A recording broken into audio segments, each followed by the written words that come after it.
Hi, I'm Michelle Perez. I got a lot of questions. Hi, I'm Mike Pincus. I think I may have all the answers.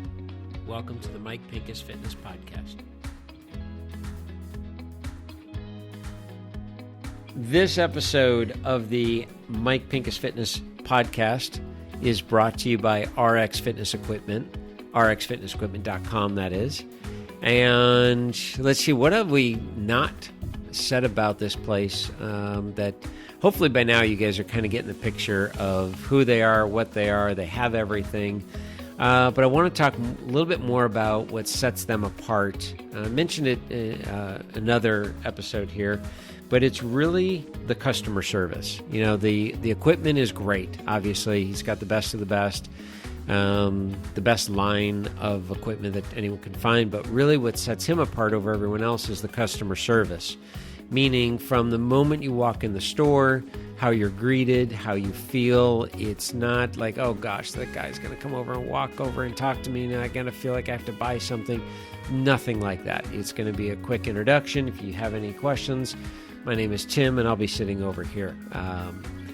That's kind of the feel. So you go in, you walk around, check it out, figure out, you know, are you in for a treadmill? Are you in for a stationary bike, an elliptical, whatever it is, or a piece of strength training, or even just a band to be doing some hip exercises, whatever it is. And then you'll sit down and you'll talk with Tim and he'll kind of ask you some more questions of what your goals are and what you've done in the past to accomplish these goals and what stopped you from getting to your goals. And if it's equipment related, he's got the knowledge to guide you. And there's two guys there, Tim and Joey. Tim built the company and Joey is his right-hand guy, and they're just that customer service. I can't say it enough. Said it one other time, if you guys remember the TV show Cheers, you walk in and everyone knows your name. That's again the same feeling. Tim may not get your name the first time, but he never forgets a face. And he'll be able to pull it where he saw you, where he met you, and it may have been in the store or it may have been at a restaurant. But go check them out, see what they have to offer. I guarantee if you're looking for something for your home or your gym, they have it. They're ready and equipped. So rxfitnessequipment.com online in Thousand Oaks. It's RX Fitness Equipment on Teal Boulevard. Thanks, Tim, for your support. Love you. Hi, everyone. Welcome to today's episode of the Mike Pincus Fitness Podcast. Today we're going to talk about two books that both Mike and I are excited to tell you guys about because they both have some awesome information. So, Mike, hi. Hi. How are you? I'm good. How are you? Good. Seems like I haven't seen you forever. Yeah, I know. Been at least 3 minutes. So tell us about these two books, and without going too much into detail, why you chose these books for today's episode. Okay, so the books come about in that I have been kind of threatening myself, if you will, of writing a book. Mm-hmm. I get people saying when new clients start with me, and I go through my whole spiel and they say, why don't you write a book? And I'm like, there's just, do we need another book kind of thing? And I wrote one book and I actually sat down and said, okay, I'm just going to write a book and knock it out. It's going to take me a weekend. And I'm basically just going to write down and write the way I teach. From the moment I meet you to the end of our first session, this is all the information I give you. And I'm like, it's going to take me a weekend. It's going to be no big deal. That literally cake. 2 years. And I was working on it religiously. And from my last podcast, I will tell you, I was dedicated. I wasn't motivated. I was dedicated. 2 years. And I get the book and I'm all excited. I finish it and I just love it. And I'm jazzed. And a friend of a friend is an editor. And I send it to her and I said, will you please read this and tell me what you think? And she called me and she wasn't even finished with it. And she's like, this is horrible. You've got to be kidding me. The information's great, but you wrote it the way you talk. And I said, well, yeah. How else are you supposed to write? And she's like, you go off on so many tangents, I don't even know where you're going. And most of them, you didn't even come back to where you started. And she's like, which is pretty amazing because it's in words. So you should easily be able to see this. And I'm like, I guess I did. So I said, why don't you just rewrite it for me then? She's like, this would be easier if I just start from scratch. And I said, well, okay, let's do that. She's like, that's not what I'm doing. So she tried editing it and she got it pretty good to where it was okay. And then at one point, literally, I'm going to guess there's maybe 3 chapters she finally just gave up on. She's like, I don't even know what to do with these 3 and I'm done. Yeah. And so she gave it back to me and I'm like, okay, I will finish this book. And that was started in 2006. I finished it in 2008 and I have not looked at it in, 10 years. And because we're now in 2019. And I eventually at one point did look at it and, okay, the information's great, but it's not what I would write today. Yeah. It's very analytical. It's very technical. And it's not the audience that this podcast and this information is really geared towards. So one day the book will be written. It'll be written correctly because Jonathan Perez will be writing that book. And but in the meantime, I've got some trainer friends of mine, and one is a very good friend of mine, trainer Cameron Harn. And Cameron texted me and he said, you have to read this book. This is everything you're talking about. And I'm like, okay. And basically what I've been in search of is if I could find the book that says exactly the way like somebody wrote my book that hasn't interviewed me, but they know exactly how I'm thinking, that I can just buy these books and buy copies for clients or potential clients. Say, look, read this. If this makes sense to you from start to finish, we'll do great together. If this doesn't make sense, I'm not your guy. And that's what I've been after. And that's ultimately what my book will be. So the first one that he sent me is called In Defense of Food. And it's written by Michael Pollan. And Michael Pollan is not a nutritionist. He's not a nutrition scientist. He's not a scientist. He's a journalist. Yes. And I was like, what does a journalist know about health and fitness and nutrition? And I'm like, okay, I'll give it a shot. So I downloaded on Audible and went on a mountain bike ride. And I listened in just one ear so I can listen for the mountain lion coming at me on the other ear. And I'm like, whoa, this is so cool. And he challenged my thought process in how I was learning and how I was teaching. And what, like some of the highlights that he came up with that I thought were great is, what did we do before we had nutritionists? Now, anything I say right here and now from this moment on, we're not ripping on nutritionists. We're not ripping on scientists, nutrition scientists. There's a guy that I like to follow on social media. His name is Lane Norton. His Instagram is BioLane, BIOLAYNE. And he is a research nutrition scientist. And I mean, in terms of science, I just have not found anybody that's better or smarter than this guy. Yeah. But it's very technical. And he breaks it down so the average person can follow it, but it can get very, very technical. And I love it. Now, but I have to figure out how to decipher that information and pass it on to my clients because they're not going to follow this guy. Right. Or if they do, they may understand maybe 10%. So anyways, so Michael Pollan questions the status quo, and he wanted to figure out all of these different fad diets and where did they all come from. And in starting doing his research, he realized that he had the question of, what did we do before nutritionists, before these scientists? How did we know how to eat? Why do we know the word carbohydrates, protein, and fats? Why do we know macronutrients, micronutrients? Why does the average person even know this? Because we don't eat protein, carbs, and fats. We eat food. Yeah. And one of the analogies that my wife and I, we were talking about this, and she actually kind of came up with it, was really cool, is breaking down protein, carb, and fat to equal food is like saying to somebody, I don't wear, how she worded it is, I don't wear cotton, polyester, and wool. I wear clothing. Mm-hmm. So it doesn't need to be broken down into the scientific manner of how many carbs are you eating. Let's look at where the food came from.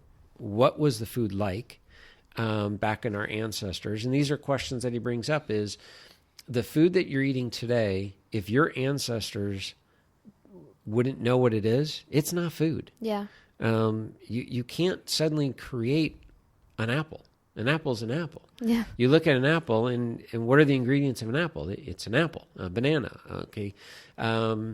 Even if you look at a piece of beef, a steak, you know that came from a cow. Yeah. Bacon, you know that came from a pig. Yeah. These are pretty obvious. What are the ingredients in bacon bits? Bacon, and there's a whole host of them. Yeah.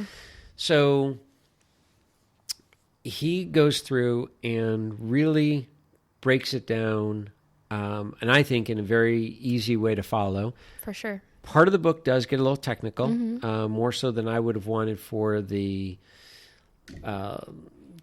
average person out there. But still, it's a great book, and I highly recommend it. Yeah. Now I know you read it, Yes. and what was your take from it? So my mind was completely blown, and I basically wanted to grow my own food. Yeah, crazy.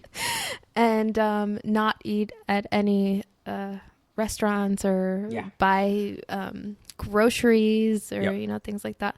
But that's only because like the information that he gave in terms of the Western diet and how that has affected our overall health. I knew that all that stuff was linked somehow, but I think just reading it and seeing, how the Western diet has affected, diseases like diabetes and heart disease and all that other stuff.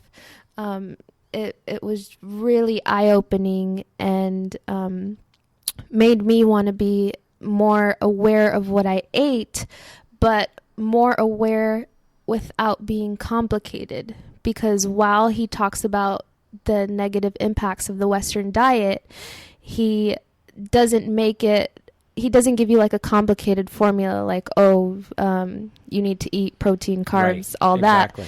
that. He makes it pretty simple. Right. And so can you share with us kind of that idea without giving too much of the book away? Because we do want everyone to read it. But everyone needs to read it and gain from it in their own interpretation of it. But so he looks at it and he brings up a point of, I'll give you an example. If you were to sit down with a meal and say, okay, I'm going to eat 70% of my calories are going to come from carbohydrates, 20% are going to come from protein, and 10% are going to come from fat. So there you are eating nutrients. Right. And in his world is define what a nutrient looks like. And the average person would like, well, I can't tell you what a nutrient looks like. So instead of that is he looks at it and says, okay, well, how do we used to eat? And whether you're coming from a vegan world or a paleo or a carnivore diet or any of the diets out there, one of the things that he brought up was making sure that when you look at your plate, that you can actually tell what everything is, what the ingredients are. One of the things he said, if you're picking up a package of bread, for instance, it has to have less than 5 ingredients. 5 ingredients or less. And you should be able to understand what the words are. If you have to start Googling what's in your food and trying to figure out, that's not food anymore. That is not something that was grown from earth, that was manufactured. And I'd said it before, is if it's been manufactured, if it's been engineered, it's been compromised. So you would sit down, again, back in the day, and you would say, okay, I'm going to have some rice. And I enjoy eating poultry, so I'm going to have some chicken. And I know I should probably have some vegetables. And so I'm going to eat some vegetables coming from the earth. And, well, lo and behold, you have protein, carb, and fat all in there. Right. But if you look at your plate, well, that seems pretty normal.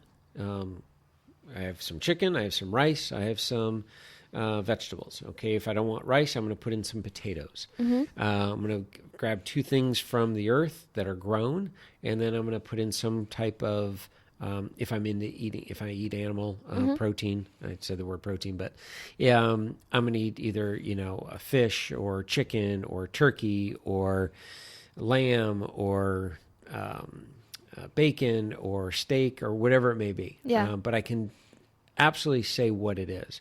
Now, I could take all of those nutrients and I can compress them down and withdraw all of the best of those nutrients that I know that have been scientifically proven to help, give us the energy and give us the strength to do our workouts and fuel our muscles and all of that stuff. I can extract all of the nutrients and I can make it into a bar. And so now we have these sport bars. Yeah. Okay. But the problem is that, and somebody could easily say, well, this bar has 220 calories and it has X amount of protein, carbs, and fats. And it has these nutrients. And that is equivalent to this chicken, this fish, or this chicken, this rice, and this vegetable. But now you're going to try to compare a processed bar to natural food. Right. And how does the body absorb these nutrients? Well, we know how it absorbs from real food. And even the manufacturer of the bar has to agree that the body will absorb the nutrients better from real food than it will from processed food. Yeah. The processed food was literally designed to make life easier. We're on the go. You grab a bar and go. And this is not to say that I don't eat, and consume a bar. Occasionally I will. I ran out of time. I don't have time to make something. I'll grab a nutritious bar that I have found that I like and it's got some nutritional value to it. And I'll grab that and be out the door. But the rest of the time, by golly, I'm going to eat real food and be able to recognize what that food is. Going back to how did we eat before we were taught about nutrients. Mom was the nutritionist in the family. Yeah. And before mom, it was grandma. And before grandma, it was great-grandma. So we were able to figure out pretty darn well before the stuff started getting researched of what's the best way. Now, what's funny about this is depending on where you live in the United States and depending on where you live on the planet, your ancestors were raised and raising us a certain eating way, a certain eating lifestyle. Your ethnic background is going to eat very differently than my ethnic background will, and very differently than they would in Scotland. Okay. But they all have their own path and their own patterns. Yeah.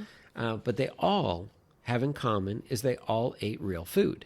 And real food meaning grown. Yeah. Either they grow it from the ground. Yeah. It's from the ground. It's not processed. One of my nutrition gurus said to me, well, Mike, if you say that nothing, you don't want to eat anything processed, then be prepared to run up to the cow, take a bite out of him, and start chewing. And I'm like, what? He's like, because if you slaughter the cow and you go through the process of that steak, but when you buy the steak, that's processed beef. Yeah. I'm like, okay, well, that's not what I mean. And he's laughing. He's like, no, I know what you mean. And he's like, you're correct in your thinking that you want to stay away from what we know as processed foods as much as possible, and eat real food. Again, processed food, anything that comes in a package, anything that has a list of ingredients, and in Defense of Food talks about anything over 5 ingredients is considered a processed. Yeah. And really quick, he also talks about how when you go to do groceries, anything in the middle aisles is typically processed. Exactly. And everything on the outer part Yep. of the grocery, it will be like your vegetables, your fruit, your meat, your grains, things like that. Even the bakery. When you go to the bakery, I was just at the grocery store today, and if you, again, the way most grocery stores are set up, the actual baker is on the very outside edge, and 20 feet in is the bread aisle. Right. But that's all processed bread. But literally up against the bakery department is the fresh bread. And how you know the difference is buy one that's prepackaged and buy a fresh loaf that's been just sliced. Yeah. Put them both on your counter, and after about, I don't know, maybe 5 days, the one from the baker starts to get moldy. Yeah. Because there's less preservatives, if any, in it. The other one will last 2 weeks. So if your food is lasting longer than 4 or 5 days, it's probably got preservatives, not designed for us. So, our ancestors have been eating bread forever. Yeah. And that in many forms. In many forms, yeah. But it was homemade bread. It was, their whole process of going through it, but they knew exactly what ingredients were in there. Right. And there were no health issues with eating this way. There were no sign of obesity with this way. In a book I'm just starting now, a complete different book, in the United States, he was saying his research shows that obesity started showing itself just as recent as 1960s. So, okay, I mean, it's we can go in so many different places with that statement right there. But again, if we go back to in the 40s and 50s, just envision the potato chip aisle. Even if they had one. I guarantee you, I'm going to guess maybe there were 5 different brands of potato chips. We could probably Google like Lay's brand when they were formed. But now, it could fill almost 2 aisles. Oh, yeah. Yeah. So in Defense of Food, it's great because he really breaks it down in the simplest format of eat real food. He's got that great tagline. Do you have it there? Eat food, not too much, mostly plants. There you go. I should probably say that a little bit louder. Yeah, say that again. Eat food, not too much, mostly plants. And it's really cool because he says that in the Audible version. He says that in the very opening line. Yeah. And he says, if you wanted to, you can shut this book off. Yeah. Right now, because that's everything in this book. I'm now going to explain what this means. And that's interesting. We're sitting in my garage and something's floating from the ceiling. So anyways, squirrel. And so he says, you can stop listening right now. Yeah. And then at the end of the book, he literally repeats that last line. And so it's bookend, and it's so great. It's like if you forget everything in the middle, just remember these 7 words. Yeah, that's exactly what he says. Yeah, the 7 words. So highly recommend it. Michael Pollan, Pollan, is the book In Defense of Food. If anybody listening knows Michael, I would absolutely love to have him on this podcast and interview him because he just... From somebody myself, 30 years in the industry, he nailed that one in a very easy, quick read or listen. So check it out. Definitely. One really quick thing before we move on. Yeah. You do not have to be a scientist to know how to eat food. Correct. You already know. It's already in you. Yeah, absolutely. And right along those lines is when I'm working with a client and they're throwing at me all this, what do you think about this diet? What do you think about this diet? What do you think about this diet? And how many carbs, how many grams of carbs, and And now, again, I'm always learning of how to explain this stuff to them. And where I used to just immediately start bashing each diet, I now look at them a little differently and I say, do you have any kids? They say, yeah. I said, how old are your kids? They're in their 20s. Are they fit? Yeah. They healthy? Yeah. Did they have a weight issue when they were younger? No? Okay. So, did you give them breakfast? Yeah. What'd you feed them?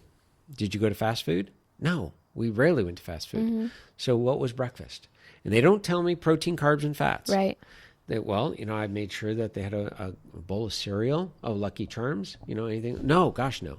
It was a healthier cereal and low in sugar, and they always had a piece of fruit or made them a couple eggs and even some bacon and a piece of toast. And okay, great. And then they would go through the whole day and explain what they ate. And they even had a snack after school, and it was a healthy snack. So they, it wasn't a packaged snack. It was, go have a piece of fruit and maybe a handful of almonds or cashews or whatever it is, just to tide you over until dinner. Oh, and what was dinner? Oh, we had spaghetti and we had meat sauce. And again, it wasn't measured out. Right. Like, did you weigh the food for the kids? No. And then I would ask them, I was like, so were you trying to raise fat kids and unhealthy kids? No. So you didn't do that. You raised healthy, great mind thinking, functional kids, and you got them to move every day, right? Yeah. I said, so why can't you figure this out for yourself? And yet you're ready to hire a nutritionist. Again, not bagging on nutritionists, but you're ready to hire the nutritionist to tell you how to eat. You're a mom or a dad. You raised kids. You knew how to do this. Yeah. Do it one more time. Yeah. Look in the mirror and teach that kid how to do it. Yeah. And they're like, oh my gosh, it's that easy. I'm like, you've already done it. That's the great thing. Yeah. And I've worked with people that don't have kids. And I say, okay, let's go down this path. You're going to have a kid. Are you taking your child to Burger King for breakfast? Oh gosh, no. Are you allowing your child to not eat breakfast? No. Why? Well, because it's probably a good idea they have some food before they go to school. Yeah. You think? Why is that? And then they start explaining like, okay, all right. Now, they didn't take any nutrition classes. Yeah. They didn't study any of this stuff. They know it already. So yeah, it's just that simple. It's instinctual. It really is. Yeah. Cool. So then the next thing that we want to talk about isn't necessarily focused on diet, but rather an overall healthy life. And this is pretty exciting because there's evidence that if you live a well-balanced life, you can live to be 100+ years. And we're specifically talking about the blue zones. Yep. So why don't you tell us a little bit about the blue zones and what you've learned from them?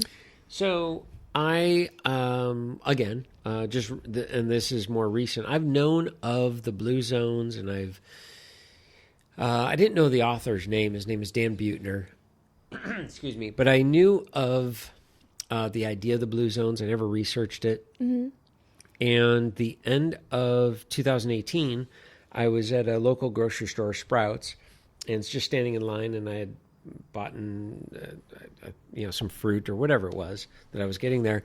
And there is a magazine, National Geographic, and the cover looked really cool. And it was blue zones. I'm like, oh, all right, I'm going to check that out. And so I pick it up waiting in line. I'm like, oh, this looks really good, actually. So I bought it and started reading about it. And that was my first actual reading of blue zones. And I finished that. And I'm like, okay, this is onto something. And there was a connection. If I remember correctly, in Defense of Food, he references blue zones in his book. And I had already read or listened to In Defense of Food. So I'm like, oh, this is kind of cool. I remember Michael Pollan talking about that, and now I'm reading about it.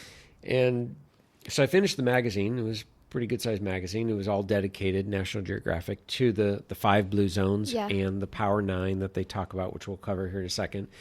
And that led me into, okay, now I want to find more. And so I went on Audible. That's where I get all my books, and downloaded the first blue zone and just started listening. I'm like, okay, this is it. This explains everything. So this, to me, ties in movement, which is what I call exercise. It ties in food. It ties in mindset. It ties in the human connection, which is what this podcast is all about, and that's what drives me as a trainer, is the human connection. It just ties it all together, and the way they accidentally came about it is what's probably the most fascinating story.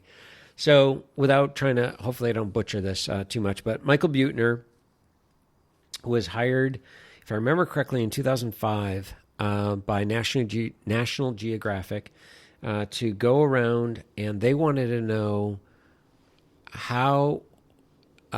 where are people living that are documented at 100 years old or older, and it has to be documented, and good quality of life. So they're not, dying in a nursing home at 101, and they're living, but they're not existing. Or they're existing, but they're not living. Right. They're just sitting there. So they started doing their research, and they turned out to spend a number of years. And they searched the globe. I mean, it was pretty crazy of all the different places they ended up. And they came up with the 5 blue zones. And I don't remember exactly why they call them the blue zones. I'm going to go with the blue hair, maybe. I don't know. But not sure. But they call them the blue zones. And so they started doing these interviews of these people. And they went back multiple times to these places. And they documented that these individuals, men and women, are in fact 100. I think, they may be 98 years old, some of them, but they are living a quality of life. And what that means is they're still completely independent on their own. Yeah. And there were a number of common denominators, if you will, of these blue zones. And almost all of them are not on medication of any kind. I mean, that's pretty crazy. They're not taking cholesterol medication, blood pressure medication. There's just the two that first come to mind. Yeah. They are living a active lifestyle. They're not in wheelchairs. Most of them are not even using walkers. They are still cleaning their own homes. They're still cooking for themselves. Some are driving cars still. And it was just crazy to sit here or to listen and hear about these different groups of people living these different lifestyles. And they're all from all over. Let's see. You have Greece, Italy, Japan, Costa Rica, and the United States. Yes. And the United States is Loma Linda, which is out here in California. Okinawa, Japan. Icaria, Greece. Sardinia, Italy. And what's the one in Costa Rica? Nicoya. And what was interesting, so they would ask them how you're eating. So let's go with food first. What's a typical breakfast? Lunch, dinner? How many times would you eat meat during the week? How many times during the day? How often would you drink alcohol? What type of alcohol? When you did eat meat, what was the portion size? How often did you eat vegetables? What type of vegetables? Did you eat processed foods? If so, how often? How much? So all these different questions they would gather from these individuals. And then they would also ask them questions along of how often would you get together as a community? Are you religious? Do you go to church? Do you go to temple? Do you believe in God? How do you spend your day? What do you do from the time you wake up to the time you go to bed? Do you take naps? How often do you, how long do you sleep? All these different random questions. And they were able to put it all together. And they ultimately came up with what's called the Power 9. Yes. And these Power 9 are amazing because you have 5 different locations on the globe, all complete different backgrounds, different religious beliefs, different ethnicities, different way they were raised.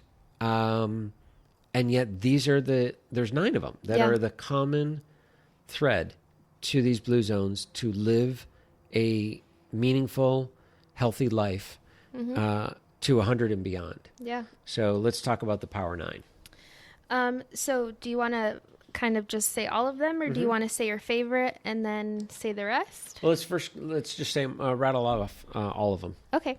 So the Power 9 are to move naturally. So you make daily physical activity part of your environment. So that's number one. Number two is knowing your purpose. So feeling that you're working towards something in your life. Number three is downshift, working less, slowing down, taking vacations. I also think that meditation was in there as well. Big part of it. Yep. And then the next three are concerned with diet. So number four is eat until you're 80% full. Number five is eat more veggies, less meat and processed food, which we touched on In Defense of Food. So it's cool that, everything just keeps, number six is drink a glass of red wine each day. And then the next three have to do with belonging. So create a healthy social network is number 7. Number 8 is reconnect with religion. And number 9 is prioritize family. Perfect. So, and here's the crazy thing is when you look at all of these, there's no scientific research that needs to be done to back this up. It doesn't have to be studied. You don't have to conduct a study. Right. This is literally just asking people and asking people how they live their life.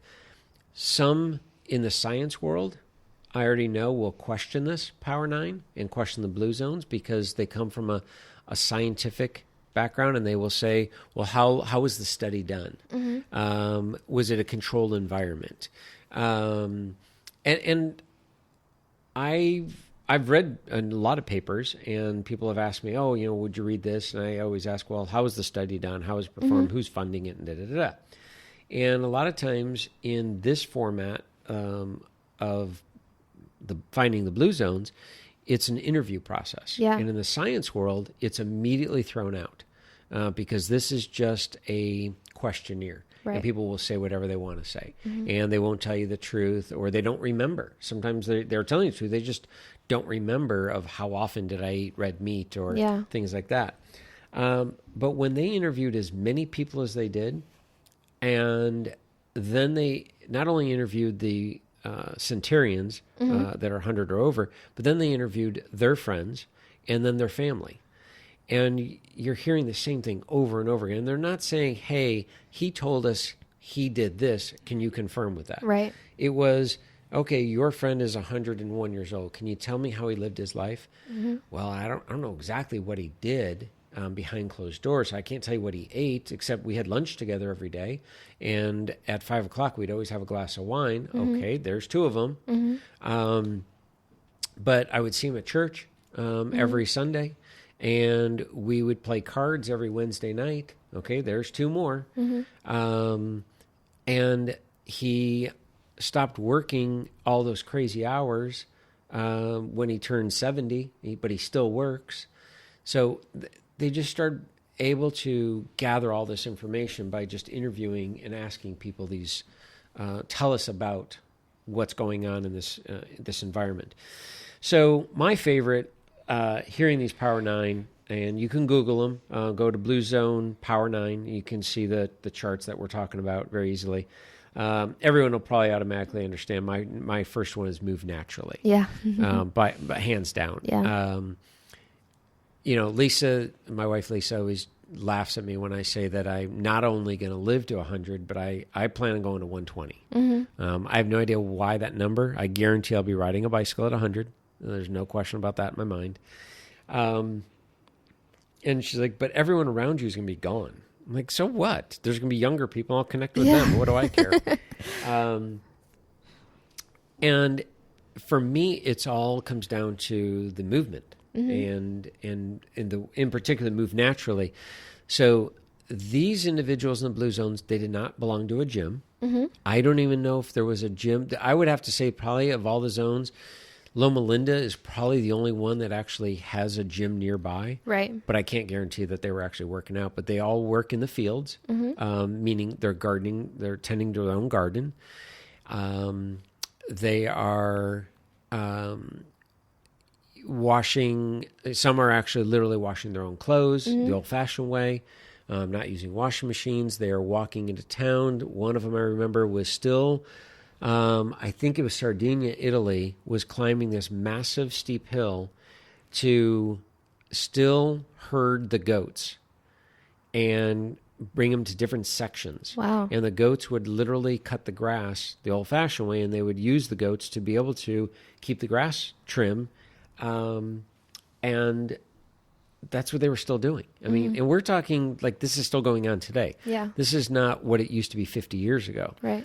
They started this study in 2005. They finished in 2010. They went back and revisited. And if I think there's one of the most recent of them going back was maybe a year or 2 years ago. And, you know, some of the people have passed on, but the ones that were coming up are now in the hundreds. Yeah. Year age. So move naturally, by far, number one. I would have, if I'm going to try to log in my next one, actually, I would probably jump to the connection, connecting with other people, belonging to, it's kind of they've got 7, 8, and 9, family first, belonging, right tribe. I would put all that together, and that's that human connection. I love doing this podcast. The downside of it is I don't have an audience right in front of me. Yeah. So I don't know if light bulbs are going on in somebody's head when I say something. When I'm talking to somebody face to face and I see it going on, and there's times that I'll say something and I can see it in your eyes, like, oh, I'm like, okay, that was cool.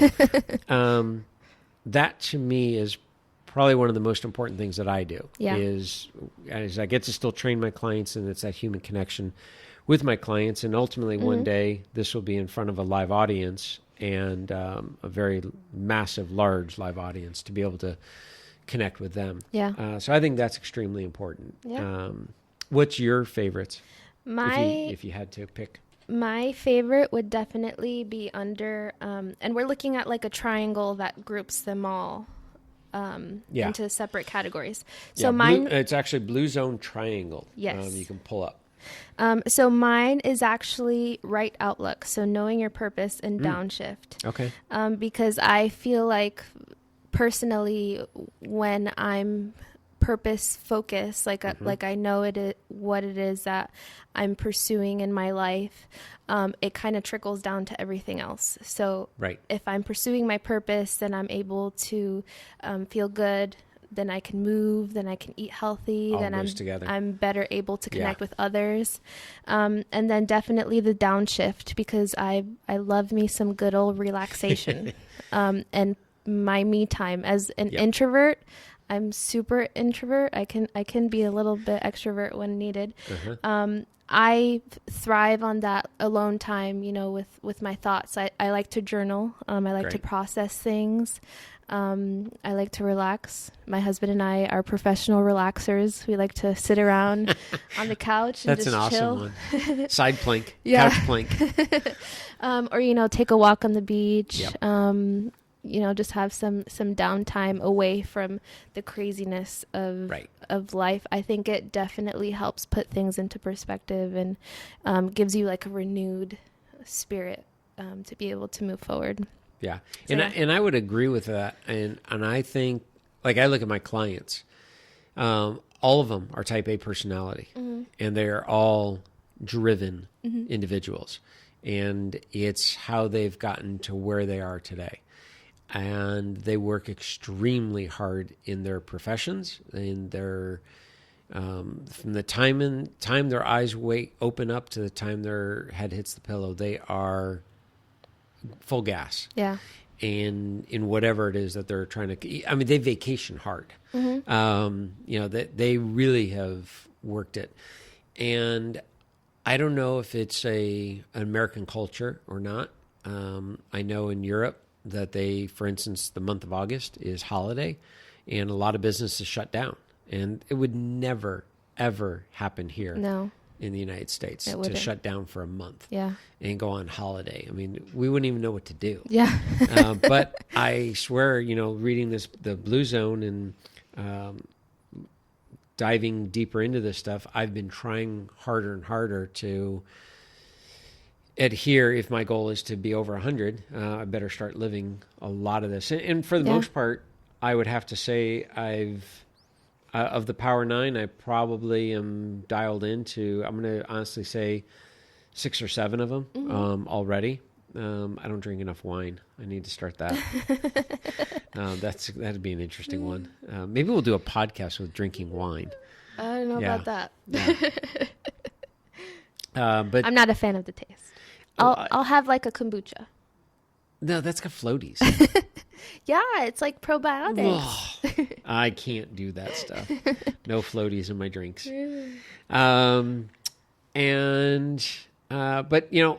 to the listeners, I highly recommend you check it out. Blue Zones. He's got a lot of them. He's got Blue Zone cookbooks. He has Living the Blue Zone Way. Yeah. Just start on any of them and just keep going through them all. I would honestly, I look for the oldest one first. And so you kind of get a method to his madness and see where it all started and then move forward. And just like in Defense of Food, if anyone knows Dan Buettner, Dan lives, I believe, in Santa Barbara area. Oh. Yeah, he's pretty close to us. And we will take the team up to wherever Dan is, if in fact he's in Santa Barbara, and we will do a podcast with him. I'd love it. I mean, it's not that far from Ventura either. Exactly. Or as you like to call it, Alaska. Alaska, yes. So yeah, please, if anyone knows or has a connection, reach out and make sure he hears this. Yeah. Because it would be, that'd be a great podcast. Yeah. So yeah, I think the Blue Zones are a great kind of equation to live your life. Yeah, absolutely. Glancing at it, obviously, I mean, I don't think I'm perfect in any of these. I could definitely work a little bit more on creating the healthy social network and not be so introverted. That's a tough one for you. It is. It really is. Well, just listen to our very first podcast and to this one. Yeah. Hi, this is Michelle. Yeah, I'm supposed to talk louder, but I can't. Yeah. Or even like when we first start and then kind of get into. Oh, yeah. Yeah. Absolutely. Definitely. I see it every time. But I mean, regardless. I would say the toughest one on here, to interrupt you for a second, the toughest one on here is the 80% rule. Oh, and, yeah. As a fitness trainer and somebody that's teaching nutrition, that basically is, and they actually have I think it's Okinawans have a term for it. It was one of them has a term for it. Oh, wait, no. It's Hariachi Pu. Is that it? I'm probably totally butchering this. Maybe it's Costa Rica, but Michelle's looking it up. It's a term for 80% full. And they literally say this word, and it tells them to stop when they are 80% full at any meal. And therefore, you are eating less calories. And I mean, this is what's just so cool about this is they didn't scientifically research this. They didn't look and say, well, how many calories am I consuming? They're not using MyFitnessPal. Nothing against MyFitnessPal. I taught it for years. They're not journaling their food. They're not writing it down. They're not putting it in an app. They're just saying is, when am I 80% full? And if I can slow down my eating process, I'll know when I'm 80% full and say, okay, I'm done. Did you find it? Yes, but I'm probably going to butcher it too. Hara-hachi bu. Oh, so that was close. Wait, it's what boo. did you say? I said hariacha poo. Oh. That's when you eat too much of it. You get hariacha poo. Sorry. So it's hariachi boo. Yeah. And is it Costa Rica? It is Okinawan. I was right. Wow. Confucian mantra said before meals reminds them to stop eating when their stomachs are 80% full. And I bet you if you're actually eating and saying hariacha boo, basically you just are not eating with your mouth full, so just stop eating, and that's how it works. Something along those lines. But yeah, we're that's getting a little loopy over here. Yeah, it's late. It's okay. But that's really one of the harder ones for us Americans, I believe, to be able to do. But it's for body fat loss and for weight loss, which is really what the clientele listening to this is all about. Yeah. That's a big one. 80% rule. Eat more plants. Again, you look at these and you look at them online, they're easy to understand. It's straightforward. It's very simple. So check it out. So there you have it, guys. We talked about how easy it was to eat food, not too much, mostly plants, simple formula. And there is actually proof that people live to be beyond 100, and there are things that they do to live the best quality of life. So that said, it's not hard. You can do it. We have the information right here. So make sure that if you're in the market to read any new books or listen to them on Audible, please sponsor us. Yes. Check out In Defense of Food by Michael Pollan and Blue Zones by Dan Buettner. Perfect. Thank you, guys. Until next time. Talk to you. Bye.